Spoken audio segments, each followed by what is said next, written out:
Hello friends, अस्सलाम वालेकुम, जय हिंद। मंजिल एकेडमी के इस ऑनलाइन लर्निंग प्लेटफॉर्म पे एक बार फिर से आप सभी का स्वागत है। खैर मकदम करते हैं आप सबका। दोस्तों, मुझे पता है आपके जो बेसब्री का आलम है, मैं समझ सकता हूँ। और आप सब लोग लगातार मैसेजेस कर रहे हैं, कमेंट सेक्शन में कमेंट डाल रहे हैं, कॉल कर रहे हैं कि सर रीट के आंसर की जारी करो, रीट के आंसर की जारी करो। दोस्तों, मेरे घर में 2 दिन थोड़ी शादी का और कुछ फंक्शन है, तो मैं उसमें बिज़ी हूँ, समय नहीं मिल पा रहा है। लेकिन फिर भी आपके लगातार मैसेजेस की वजह से बहुत ही कम टाइम के लिए मैं हाज़िर हुआ हूँ। और इस आंसर की को जो कि ये जो पेपर हुआ था, स्पेशली मैंने वैसे लाइव में इसको सॉल्व करवा दिया था, लेकिन लाइव के अंदर सिर्फ 20 सवाल के आसपास ही जैसे चाहे लैंग्वेज फ़र्स्ट हो चाहे लैंग्वेज सेकंड हो, 20 सवाल मेरे पास पहुँचे थे। तो आज हम इस दोनों लैंग्वेज के स्पेशली ये पेपर है जो है, आप देख लेना, एक तो शिफ्ट सेकंड का, लेवल 2 का, लैंग्वेज फ़र्स्ट और सेकंड दोनों सॉल्व करने वाले हैं। और पूरा हूबहू पेपर को हम आपको आंसर की जो मुझे मेरे हिसाब से, मेरे अनुभव के हिसाब से आपको बताऊंगा। आपको नोट डाउन कर लेना है या अपने से मैच कर लेना है। बाकी ये दोस्तों स्पेशली मान के चलो कि 2-3 सवाल इसमें भी डाउट पे बन सकते हैं, जिसको हम बोर्ड क्या मानता है मैं बता दूंगा, ठीक है। तो आप ज़्यादा से ज़्यादा पहले इस वीडियो को भी दूसरे लोगों तक पहुंचाने में मेहरबानी करें। शुरू करते हैं बिना देर के। एक बार फिर से आप चेक कर लें कि ये जो आज हम पेपर सॉल्व कर रहे हैं या आंसर चेक कर रहे हैं, ये रीट की जो पेपर हुआ था 23 जुलाई को, 23 जुलाई को पेपर हुआ था। लेवल 2 का शिफ्ट सेकंड थी और उर्दू लैंग्वेज फ़र्स्ट और सेकंड दोनों सॉल्व करने वाले हैं। तो चलिए शुरू करते हैं। दोस्तों, लैंग्वेज फ़र्स्ट पहले हम सॉल्व कर रहे हैं। लैंग्वेज फ़र्स्ट जिसमें 31वां सवाल है, ठंडा होना, इसके क्या माने हैं। तो दोस्तों, इसका राइट आंसर मैं यहाँ पर आपको दोस्तों ज़्यादा डिटेल में सॉल्व नहीं करवाऊँगा, क्योंकि अभी थोड़ा शेड्यूल भी थोड़ा अस्त व्यस्त हो रखा है। तो आपको सिर्फ आंसर चेक करते जाना है, टिक करते जाना है, ठीक है। ठंडा होना, इसका राइट आंसर है दोस्तों मर जाना, ठीक है, इन ऑप्शनों के बेस पे। ओके, चलिए। दूसरा है जेल में कहावत है। तो दोस्तों, घुट घुट कर मरना ये मुहावरा है, दिल टूट जाना ये मुहावरा है, हाथ बटाना मुहावरा है। मेरे हिसाब से अगर इसका एक घाट पानी पिलाना, एक घाट पानी पिलाना, ये दोस्तों इसमें कहावत का ऑप्शन बन सकता है। इसमें कुछ सस्पेंस है। सस्पेंस यूँ है क्योंकि ज़्यादातर हम देखते हैं कि जो ना की अलामत होती है वो मुहावरे की होती है, ठीक है। तो देखते हैं आरबीसी इसको क्या मानती है। बाकी मेरे हिसाब से इसका ऑप्शन जो है सी होना चाहिए। कभी लफ्ज़ के शुरू या आखिर में कोई जुज़ बढ़ाया जाता है। तो दोस्तों, अगर आपको पता हो कि जुज़ या लफ्ज़ के शुरू में अगर कोई बढ़ता है तो उसको साबिका कहते हैं। राइट आंसर डी हो जाएगा इसका। अगर आखिर में जुड़ता है तो उसको लाहिका कहेंगे, ठीक है। तो इसका राइट आंसर डी ऑप्शन हो जाएगा। और ये दोस्तों, ये अलामत तो कई बार मैंने आपको न जाने कितने पेपर में, टेस्ट में, सब में ये सवाल दिया था। तो ये अलामत दोस्तों आपके इसकी कौसैन की अलामत है, ठीक है, कौसैन की। सॉरी दोस्तों, इसके अंदर ये आपके बोनस का सवाल है। मेरा थोड़ा दिमाग हट गया था थोड़ा सा किसी दूसरी बात पे। तो इसका ये सवाल जो है दोस्तों बोनस का सवाल है। बोनस का सवाल इसलिए है कि ये अलामत जो है वो वाविन की अलामत है। किसकी अलामत है? वाविन की अलामत, ठीक है। कौसैन का तो आपको पता हो, तो कोष्टक के तौर पर जो अपन इस्तेमाल करते हैं ना, वो होगा वो, ठीक है। सख्ता की अलामत आपको पता ही है, वक्फ़ा की अलामत इस तरीके से, एक बिंदी बढ़ती है ख़त की इस तरीके से। तो ये चारों ऑप्शन इसमें से गलत है दोस्तों, ठीक है। तो ये आपके बोनस का सवाल बनेगा इसमें। अगला सवाल है दोस्तों, गुस्सा, हिकारत, इस्तेजाब मतलब ताज्जुब करना, और खौफ मतलब डर वगैरह के जज्बात को इजहार के लिए कौन सी अलामत इस्तेमाल की जाती है। तो इसका दोस्तों राइट आंसर आपके फजाइया इस्तेमाल होगी, जो अपन इस तरीके से इस्तेमाल करते हैं ना, अफसोस जाहिर करने के लिए। राइट आंसर सी हो जाएगा इसके अंदर। जेल में से क्या मुहावरा है। तो दोस्तों, एक पंथ दो काज, ये तीनों ऑप्शन जो है वो कहावत है। मुहावरा, हुक्का पानी बंद करना, ठीक है, ये इसमें मुहावरा हो जाएगा। ज़बान और अदब के अलावा दीगर मज़ामीन को बेहतर और मौसर अंदाज में पढ़ाने के लिए क्या ज़रूरी है दोस्तों। अगर आप किसी ज़बान यानी कि किसी लैंग्वेज को और साहित्य को अगर दूसरे मज़ामीन में भी और बेहतर तरीके से पढ़ाने के लिए अगर आप किस चीज़ को ज़रूरी समझते हैं, तो दोस्तों उसमें ज़बान पर कुदरत तो होना बहुत कंपलसरी है आपके लिए। इमला की, रस्मुल ख़त की, तलफ़्फ़ुज़ से वाक़िफ़त, ये भी जानकारी आपके पास बहुत अच्छे से होनी चाहिए। क़वाइद और ज़बान और अदब की नज़ाकतों का इल्म भी आपके पास होना चाहिए। तो इसका राइट आंसर डी ऑप्शन हो जाएगा, ठीक है। चलिए, कामयाब तदरीस के उमूर है। दोस्तों इसके अंदर देखो कामयाब तदरीस, अगर आप एक अच्छी शिक्षण कम जो जुज़्व हैं अगर आप समझते हैं, तो देखो इसमें मैं मेरे हिसाब से अगर इसका राइट आंसर दूंगा तो देखो मुतअल्लिम होना चाहिए, मुअल्लिम भी होना चाहिए। भाई अगर शिक्षक, विद्यार्थी, स्कूल, निसाब का मतलब पाठ्यक्रम और तरीक़ाए तदरीस, इसका राइट आंसर ए ऑप्शन होना चाहिए मेरे हिसाब से, ठीक है। क्योंकि देखो इसके अंदर तो मुअल्लिम है आपके, ये ऑप्शन तो ऐसे ही कट जाएगा क्योंकि बिना स्टूडेंट्स के कोई भी शिक्षण सफल हो ही नहीं सकता, ठीक है। और बिना पाठ्यक्रम के भी कोई भी शिक्षण नहीं हो सकता, ये दोनों ऑप्शन तो वैसे कट गए, ठीक है। और स्कूल भी होनी ज़रूरी है। तो मेरे हिसाब से दोस्तों इसका राइट आंसर आपके जो ऑप्शन नंबर ए हो जाएगा, ठीक है, 38वां सवाल के अंदर। चलिए अगला सवाल देखते हैं आपके। तदरीस से पहले मनसूबाबंदी करना, आपके क्या पढ़ना है और कैसे पढ़ना है, इसको क्या कहेंगे दोस्तों?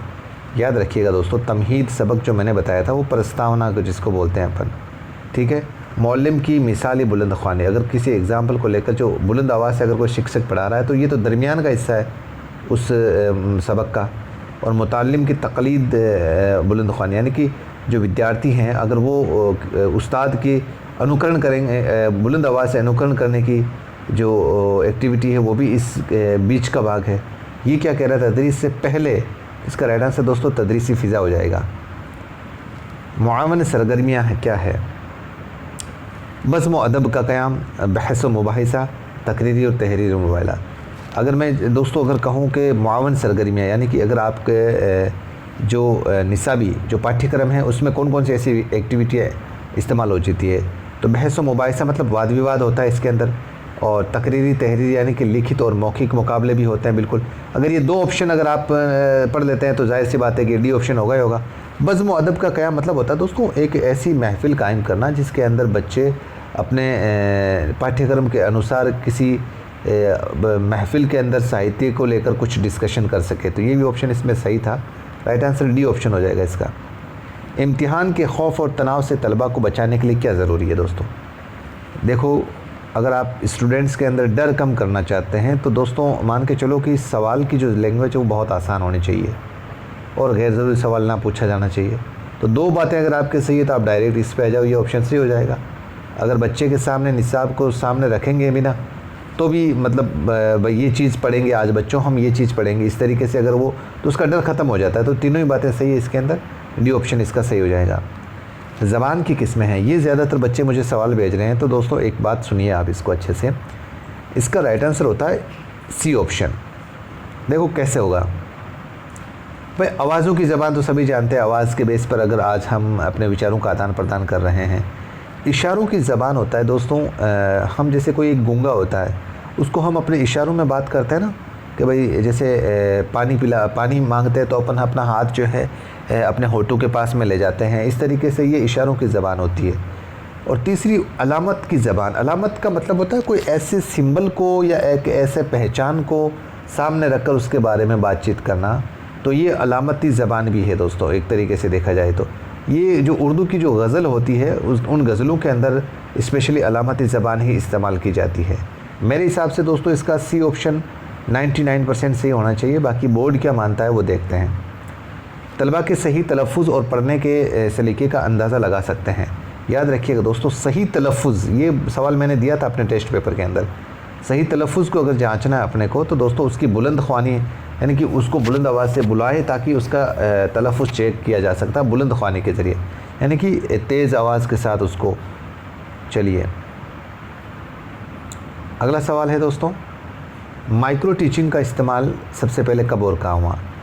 अब याद रखिएगा दोस्तों, इसमें जो ब्रिटानिया ऑप्शन है वो दोनों कट जाएंगे इसमें। अब आप अगर गूगल सर्च मारेंगे माइक्रो टीचिंग का तो उसमें अमेरिका तो दिया हुआ है दोस्तों, अमेरिका तो राइट आंसर दिया हुआ है, ठीक है। लेकिन ऑप्शन में आपके 1961 दिया हुआ है गूगल के ऊपर, एक जगह 1961 और 1900 अमेरिका 1961 इसके ऑप्शन में नहीं है, एक जगह 63 है, एक जगह 65 है। दोस्तों अगर मैं इस सवाल के ऑप्शन पे जाऊं तो मेरे हिसाब से ये बी ऑप्शन जो है बोर्ड मान सकता है, 61 और 63 के नज़दीक है, क्योंकि 61 जो है वो 63 के नज़दीक है, 65 तो और आगे चला जाएगा।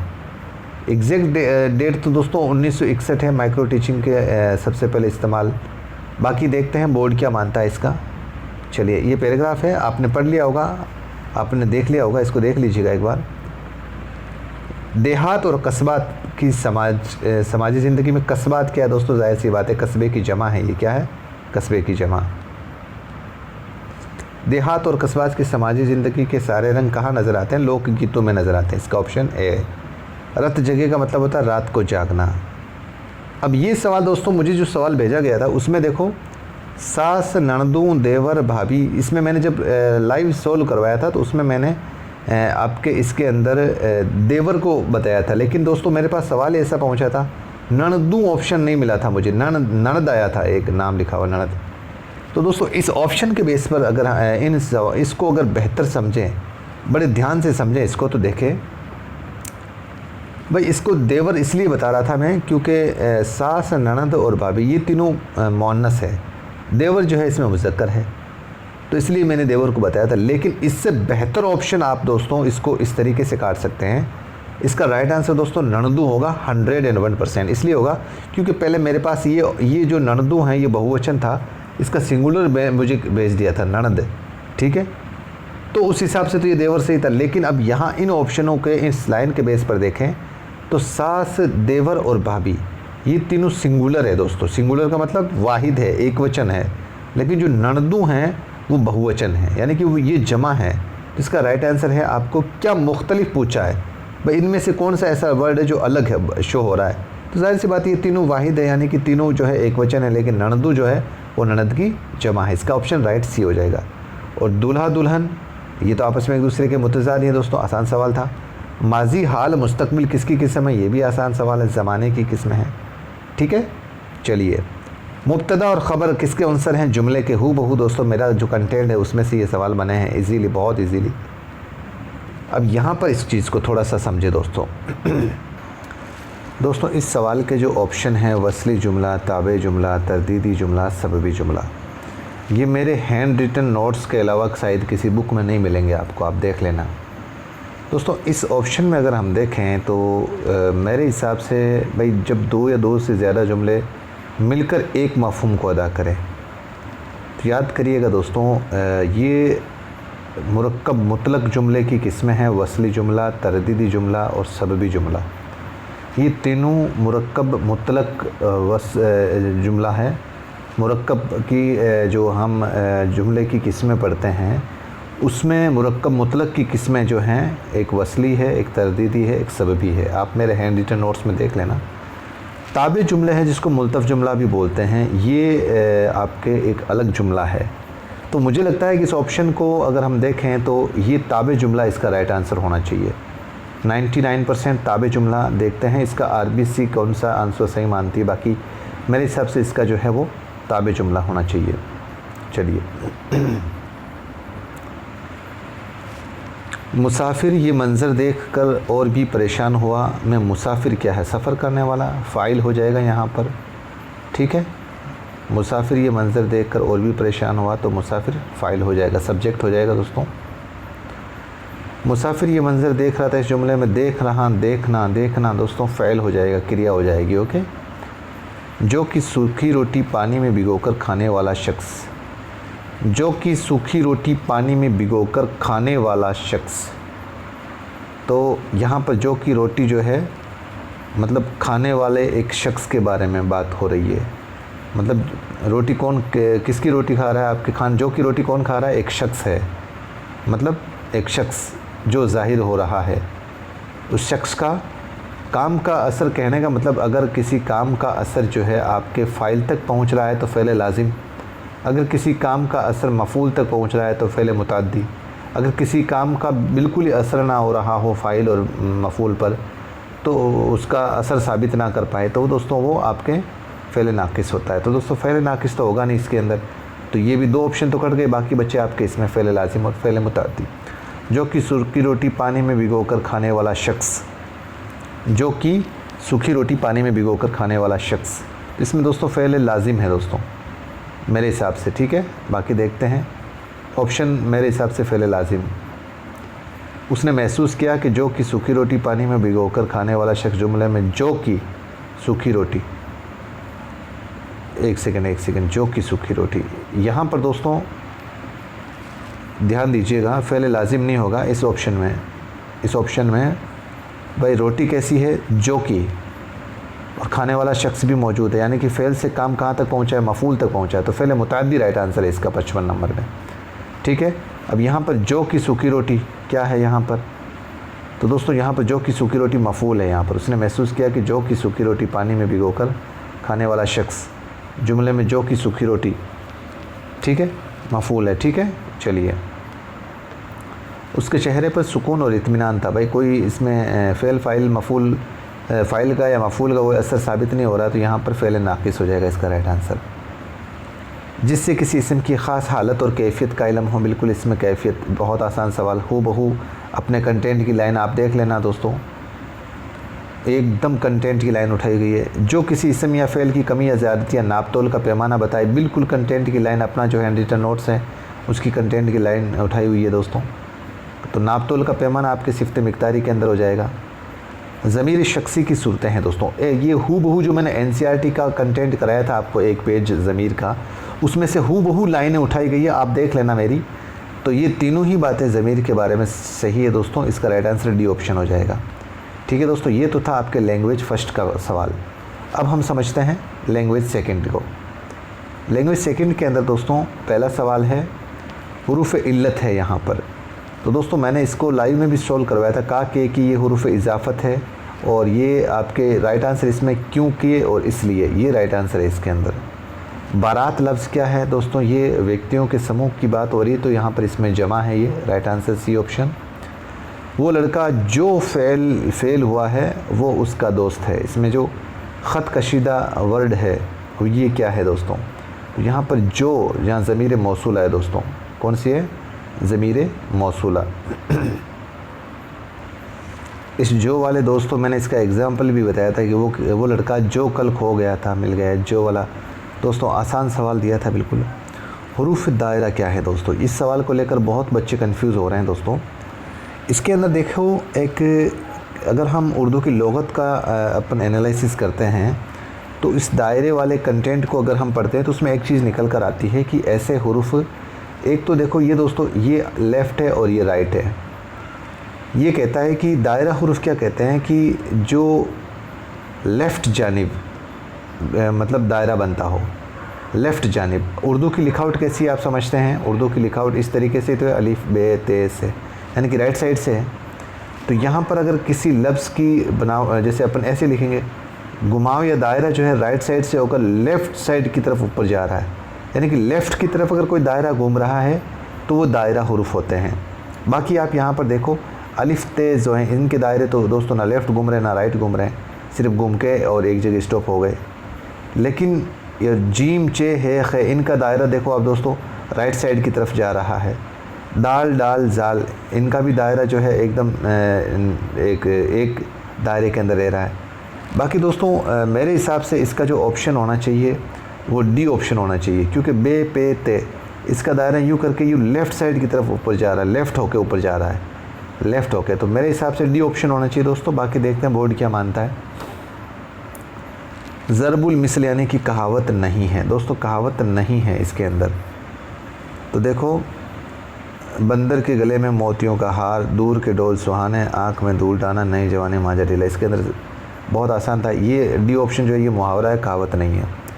नेवला सांप खाता है, सांप क्या ऑब्जेक्ट हो जाएगा, मफूल हो जाएगा। 67 के अंदर इस अलामत का क्या नाम है दोस्तों, सक्ता की अलामत आप सभी जानते हैं इस तरीके से होती है, राब्ता की अलामत इस तरीके से होती है, वाविन की अलामत ये देखो इस तरीके से होती है, और ख़त की अलामत इस तरीके से होती है। बिल्कुल आपके इसमें ये ऑप्शन हो जाएगा, डी ऑप्शन। ख़त नस्तालिक इन दो बहुत बहुत बहुत बढ़िया तरीके से हमने इसको पढ़ा था। ख़त प्लस तालिक, ये ख़त नस्तालिक, ख़त नस्तालिक दो वर्ड है, नस्ख प्लस तालिक, इन दो वर्डों से मिलकर बना है।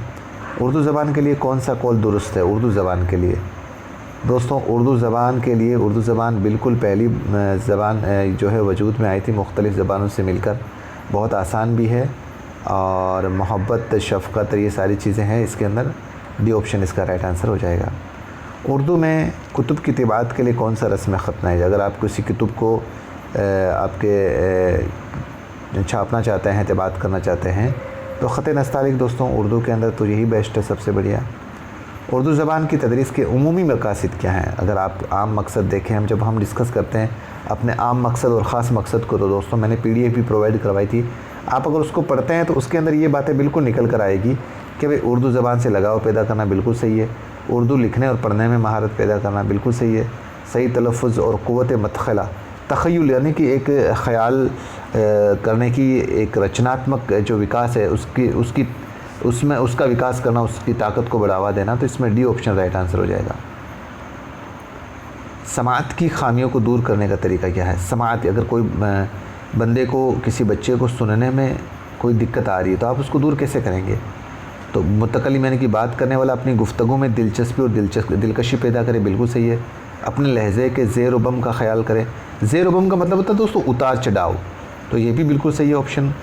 और बोलने की रफ्तार को मेयाना रवि के यानी कि एक लहजे के अकॉर्डिंग अपने जो सुनने वाला है उसको मुतवज्जो रहने की ताक़ीद करे, तो बिल्कुल डी ऑप्शन इसका राइट आंसर हो जाएगा। अगला सवाल है, किस सिनफ़ की तदरीस में मौलिम ख़ुद एक किरदार होता है? तो इसके अंदर दोस्तों जो लाइव सेशन कराया था उसमें मैंने ड्रामा बता दिया था। ड्रामा इसलिए बताया था कि भाई मौलिम और मौलिम, इसमें सिर्फ आपको मौलिम का पूछा है। अब ड्रामा को जो किरदार होगा उसमें सिर्फ मौलिम का नहीं होगा, और भी बहुत सारे किरदार होंगे, तो ये ऑप्शन ऐसे इस हिसाब से अपन काट सकते हैं। बाकी मौलिम अगर कोई गज़ल लिखेगा तो उसको वो गज़ल के अंदर एक तरीके से मान लो किसी भी अपने महबूबा के लिए या किसी भी दूसरे के लिए गज़ल लिखेगा तो वो उस गज़ल के अंदर ख़ुद को उतार कर देखने की कोशिश करेगा। तो इसका राइट आंसर दोस्तों ए ऑप्शन है। 100% इसका राइट आंसर ए ऑप्शन है। चलिए, आसान से मुश्किल की तरफ इस तदरीस का उसूल क्या है भाई दोस्तों? इसके अंदर अगर आप तो तलबा की साबिका मालूमात और तजुर्बात का ख्याल रखा जाना बिल्कुल सही है। इब्तदा में वो चीज़ें पढ़ाई जाए जो आसान और बाकायदा हो, बिल्कुल ये भी बात सही है। आसान और ये भी सही है बिल्कुल, तो इसका मतलब तमाम कौल बिल्कुल दुरुस्त है। चलिए, कौन सी मनसूबा बंदी में निसाब और मजूज़ा यौम के दरमियान मुताबिकत रखती है? देखो दोस्तों, यहाँ पर ये सवाल भी काफ़ी परेशान कर रहा था आपको। तो मजूज़ा यौम, मजूज़ा मतलब तजवीज़ किया हुआ, मतलब जो अपन तजवीज़ करते हैं, अपन प्लान करते हैं। यौम के माने दिन, यौम का मतलब क्या है? दिन। आपको कंफ्यूज करने के लिए इस चीज़ को, इस वर्ड को आप दे दिया और आप इसी में कंफ्यूज हो गए। इसका राइट आंसर दोस्तों सबक की मनसूबाबंदी होती है। सबक की मनसूबाबंदी हम पर डे यानी कि जो हमारे लेसन प्लान होते हैं दैनिक ये डायरियों के हिसाब से जो होते हैं उसको, मेरे हिसाब से डी ऑप्शन होना चाहिए इसका राइट आंसर। बाकी देखते हैं बोर्ड क्या मानता है, मेरे हिसाब से डी होना चाहिए इसमें। तख्ता सियाह का इस्तेमाल नहीं होता दोस्तों, तो बिल्कुल जाहिर सी बात है कि जब हम खामोश ख्वानी करते हैं, मौन वाचन करते हैं, तो उस वक्त तख्ता सियाह का इस्तेमाल नहीं होता है। यौमिया तदरीस का आखिरी मरहला, अगर आप दैनिक पाठ योजना से आप अगर अपना बच्चों को पाठ सिखा रहे हैं, कोई लेसन पढ़ा रहे हैं, तो उसके अंदर दोस्तों आखिरी मरहला आप सभी जानते हैं दोस्तों कि भाई अहादा का मतलब रिपीटेशन, ये तो जो होमवर्क होता है उससे पहले का काम है। बुलंद ख्वानी ये क्लास के दरमियान का काम है। खामोश मुताला ये जब उस्ताद पढ़ा चुका है तो उसके बारे में थोड़ी देर के लिए खामोश कराने का मामला है। जांच जो है दोस्तों बी ऑप्शन इसका राइट आंसर है, और ये आखिरी मरहला होता है। जिस सवाल में 3 या 4 जवाब दिए जाएं और सिर्फ एक सही हो, वो क्या कहलाते हैं? ये भी बहुत अच्छा सवाल था एग्ज़ामिनर ने, और बच्चों को बहुत सारे डाउट हो रहे हैं। देखो, तफसीली तो आप काट दो, तफसील और इनमें से कोई नहीं, ये तो काट दो आप। कसीर का मतलब होता है दोस्तों बहुत ज़्यादा, और इंतखाबी का मतलब होता है इंतखाब सवाल, यानी कि किसी का खिताब उसके अंदर एक तरीके से इंतखाब किया हुआ, ये मान के चलिए आप इसका। और मुख्तसर का मतलब उसमें 2-3 लाइनें कम से कम हो। यहाँ पर ये दिया हुआ है कि 3-4 जवाब दिए हों। मेरे हिसाब से इसका राइट आंसर दोस्तों कसीर इंतखाबी सवाल आते हैं, बी ऑप्शन इसका राइट आंसर है। ठीक है, चलिए, इस्तिलाहें, तारीफ़ें और उसूल रटवाने का काम दोस्तों, इस्तखराजी तरीका, बिल्कुल आसान सवाल था। अपने कंटेंट की हूबहू लाइन उठाई गई है। अपना कंटेंट अगर जिसने कोर्स लिया हो, हूबहू लाइन उठाई गई है दोस्तों सवाल से। हिज्जे की मश्क और जांच का एहतमाम किस तरीक़ा तदरीस में होता है? हिज्जे की मश्क, तो दोस्तों हिज्जे की मश्क यहाँ पर आपके इमला नवेसी में है। एक सेकेंड,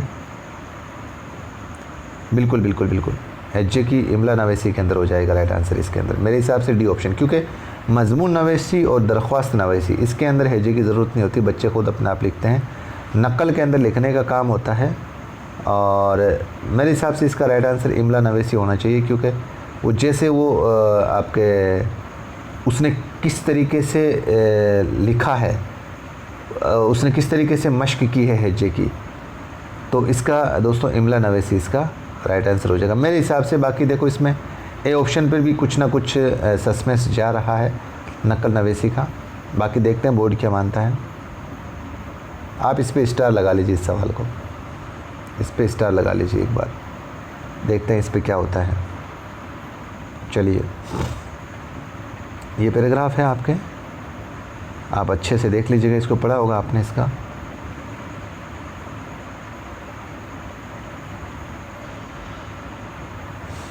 चलिए देखते हैं अगला सवाल। सौदागर का पैगाम सुनकर तोते पर क्या गुजरी?